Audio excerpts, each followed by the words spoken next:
Bonjour et bienvenue dans la deuxième saison des podcasts du collectif Voix libérée.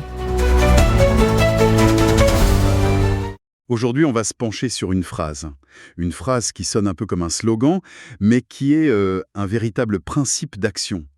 Rien sur nous sans nous. Oui, On va parler de la participation des victimes et des survivants d'abus sexuels dans l'enfance. et plus précisément de leur place dans l'élaboration des politiques qui les concernent. Exactement. Et pour explorer ça, on a deux documents. D'abord, un guide très officiel du Conseil de l'Europe, Destinés aux responsables politiques, oui. et en face, un texte bien plus personnel, poignant. C'est une réflexion du collectif Voix libérée.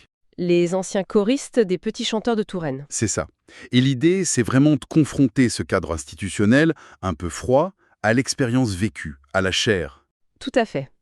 L'enjeu, il est là. On doit passer d'une situation où l'on parle des victimes à un processus où l'on construit avec elles. On sort du discours surplombant. Voilà. Le Conseil de l'Europe le dit très bien. L'expérience vécue, ce n'est pas juste un témoignage, c'est une forme d'expertise. C'est même une expertise essentielle. Essentielle parce qu'elle permet de voir ce que les autres ne voient pas. C'est ça, les failles du système, les angles morts. Et ça, le collectif Voix libérée en parle très bien. Il raconte des années de décisions prises sans eux. En les laissant, je cite, absents des récits. Ce qui pose la question, à quoi ressemble une vraie participation? Est-ce qu'il y a un mode d'emploi pour ça? Eh ben, le guide du Conseil de l'Europe essaye d'en proposer un. Ils appellent ça l'échelle de la participation effective. Une échelle. Oui, c'est un processus graduel. Ça commence tout en bas. Le premier niveau, c'est simplement informer les personnes. D'accord. Ensuite, un peu plus haut, on va demander leur avis. Puis, on les implique dans la planification. On monte encore. On monte encore, oui, on collabore vraiment avec elles. Et tout en haut de l'échelle, on les autonomise, c'est-à-dire qu'on leur donne un vrai pouvoir de décision.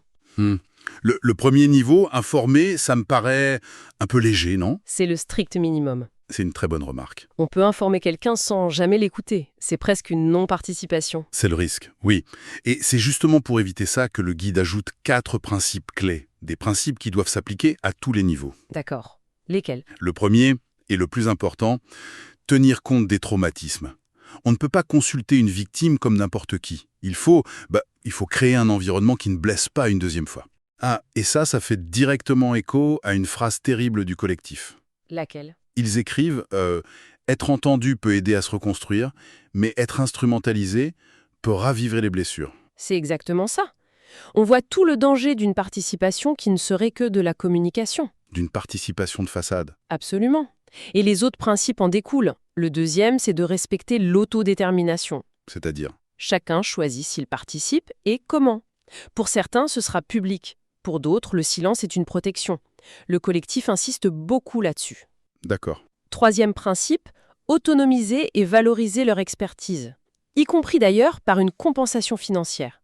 Et enfin, garantir l'égalité en inclusant une diversité de voix. Et ce qui est fascinant, c'est de voir comment les mots de voix libérée donnent vie à ces concepts un peu abstraits. Tout à fait. Quand ils disent que mettre les victimes au centre, c'est accepter que ce qu'elles disent dérange. Et oblige à changer. Voilà. On comprend que ce n'est pas un processus confortable pour les institutions. Pas du tout. C'est même une remise en question profonde. Ça veut dire accepter de perdre un peu le contrôle. Et le guide donne un exemple concret de ça, non? La commissaire allemande. Oui, Carsten Klaus. Son exemple est très parlant. Avant d'être nommée, elle était elle-même membre du Conseil des survivantes. Donc elle vient de ce monde-là. Exactement. Son expertise n'est pas théorique, elle est incarnée. C'est ça, la finalité du processus. Donc, si on résume, d'un côté on a ce cadre, un peu structuré pour que la collaboration soit juste et efficace. Et de l'autre, le témoignage puissant d'un collectif qui nous rappelle pourquoi ce cadre n'est pas une option administrative. Mais bien une condition de dignité. Et de survie. En fait, ce que les deux textes nous disent, c'est que le silence des institutions est une violence.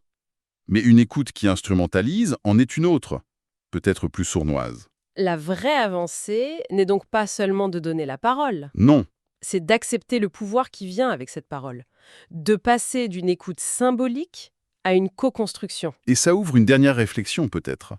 On a beaucoup parlé des politiques publiques.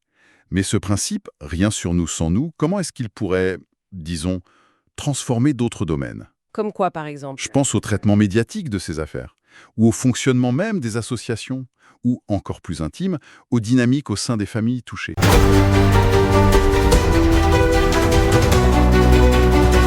Merci d'avoir écouté cet épisode.